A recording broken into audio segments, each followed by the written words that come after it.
예수님께서 유대인의 유월절에 나귀를 타고 예루살렘에 입성하시자 수많은 주민이 열렬히 예수님을 환영했습니다. 그러나 유대인들은 불과 엿새 후에 예수님을 십자가에 못 박아 죽였습니다. 예수님은 대속의 십자가를 지시기 위해 예루살렘에 입성하셨습니다. 대속이란 예수님께서 인간의 죄값을 치르고 인간을 죄에서 구원하셨다는 뜻입니다. 종려주일이란 예수님이 예루살렘에 입성하실 때 유대인들이 종려나무 가지를 흔들며 환영한 데서 유래했습니다. 오늘은 예수님의 예루살렘 입성이란 제목으로 말씀을 강론하겠습니다. 성경 마태복음 21장 1절에서 9절 말씀입니다. 첫째, 예수님은 유월절 양으로 희생되시기 위해 예루살렘에 입성하셨습니다.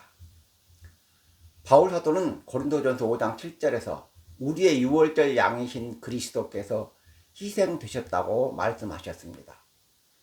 예수님을 유월절 양에 비유하신 것입니다. 유월절 양이 무엇이냐? 하나님께서 애굽의 장자를 치실 때 이스라엘 사람들의 집 좌우 문설주에 발라진 어린 양의 피가 죽음의 천사로부터 이스라엘 민족을 구원한 것처럼 예수님께서 유대인의 유월절에 십자가에 못 박혀 돌아가심으로 인간을 죄와 사망에서 구원하셨다는 뜻입니다. 요셉이 애굽의 국무총리로 있을 때 애굽과 가나안에 7년 흉년이 들자 요셉은 가나안에 있는 그의 아버지 야곱과 그리고 요셉의 형제와 가족 75명을 애굽으로 초청했습니다.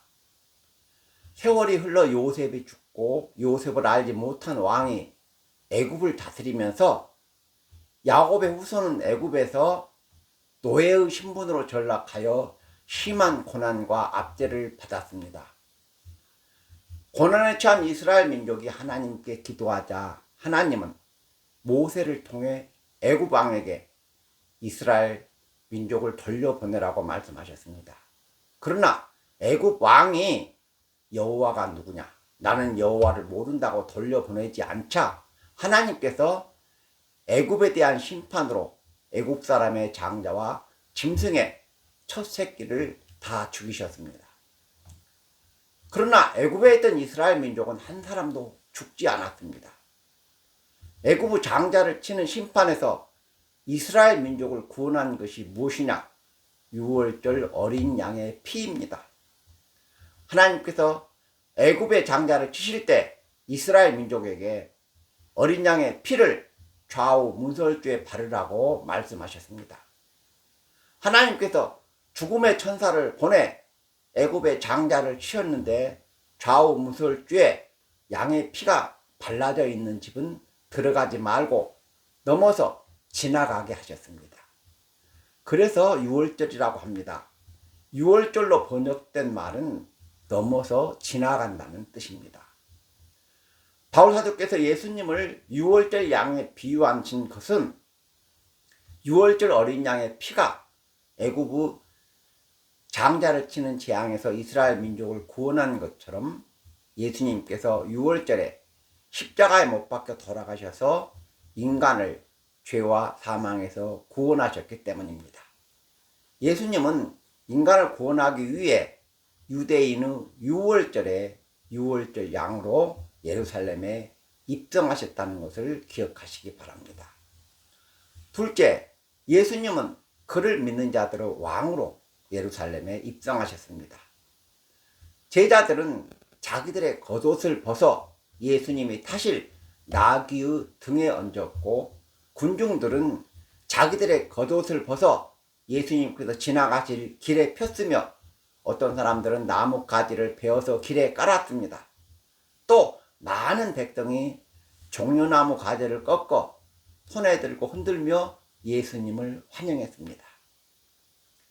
구약성경 열왕기 하 9장에 보면 백성이 그들의 겉옷을 벗어 길에 깔고 밟고 지나가시게 지나가게 한 것은 복종의 표시로 유대인들이 예수님을 그들의 왕으로 받아들였다는 뜻입니다.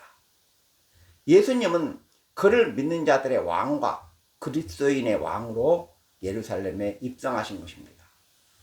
다음으로 예수님께서 나귀를 타신 것은 예수님은 겸손한 왕으로 오셨다는 뜻이 있습니다. 나귀는 발굽이 갈라지지 않고 새김질도 하지 않기 때문에 식용으로는 먹을 수 없는 부정한 짐승으로 분류됩니다. 말과 나귀는 같은 초식 동물이지만 다른 점이 많이 있습니다. 말은 거친 먹이를 먹지 않지만 나귀는 나무 껍질이나 거친 먹이도 잘 먹습니다. 그리고 나귀는 주인을 등에 태워 이동하고 짐도 실어 나르기 때문에 옛날부터 이스라엘 사람들은 나귀를 무척 사랑했습니다. 예수님보다 500여 년 전에 활동한 스가랴 선지자는 예수님은 겸손하셔서 나귀의 새끼를 타고 오신다고 예언했습니다. 스가랴 선지자 예언대로 예수님께서 새끼 나귀를 타시고 겸손한 왕으로 예루살렘에 입성하신 것입니다. 다음으로 예수님께서 새끼 나귀를 타시고 예루살렘에 입성하신 것은 예수님은 평화의 왕으로 오셨다는 뜻이 있습니다. 말은 힘이 세고 잘 달리기 때문에 이스라엘에서 말은 전쟁에 주로 사용되었습니다. 반면에 나귀는 힘도 약하고 걷는 속도도 느리고 동작이 완만해서 평화를 상징하는 동물이 되었습니다. 평화의 왕이신 예수님께서 평화를 상징하는 나귀를 타시고 예루살렘에 입성하신 것입니다. 예수님은 그리스도인의 왕으로 오시고 겸손한 왕으로 오시고 평화의 왕으로 오셨다는 것을 기억하시기 바랍니다. 셋째, 예수님은 인간을 죄에서 구원하실 영혼의 메시아로 오셨습니다. 마태복음 21장 9절에 앞에서 가고 뒤에서 따르는 무리가 소리 높여 이르되 호산나 다윗의 자손이여 찬송하리로다 말씀하고 있습니다. 다윗의 자손이란 메시아에 대한 호칭이며 호산나란 지금 구원하소서 이제 구원하소서란 뜻인데 유대인들은 예수님을 그들의 메시아로 환영한 것입니다. 그러나 유대인들이 환영한 메시아는 인간을 죄에서 구원할 영혼의 메시아가 아니라 지상의 메시아였습니다. 지상의 메시아가 무엇이냐? 인간이 요구한 것과 인간이 살아가는 데 필요한 것을 공급해주는 메시아를 지상의 메시아라고 합니다. 유대인들이 나라의 나사렛 예수를 통해서는 나라의 독립도 부강한 나라도 일용할 양식도 얻을 수 없다고 깨달았을 때 메시아에 대한 기대는 실망과 배신감으로 바뀌었습니다. 그래서 예수를 십자가에 못 박아 죽인 것입니다. 그리스도인은 예수 믿는 목적이 분명해야 됩니다. 방탕과 쾌락과 이 땅의 부귀영화를 위해서 예수 믿는 것이 아니라 천국의 영생 복락을 위해서 예수를 믿는다는 것을 명심하셔야 합니다. 말씀을 맺겠습니다.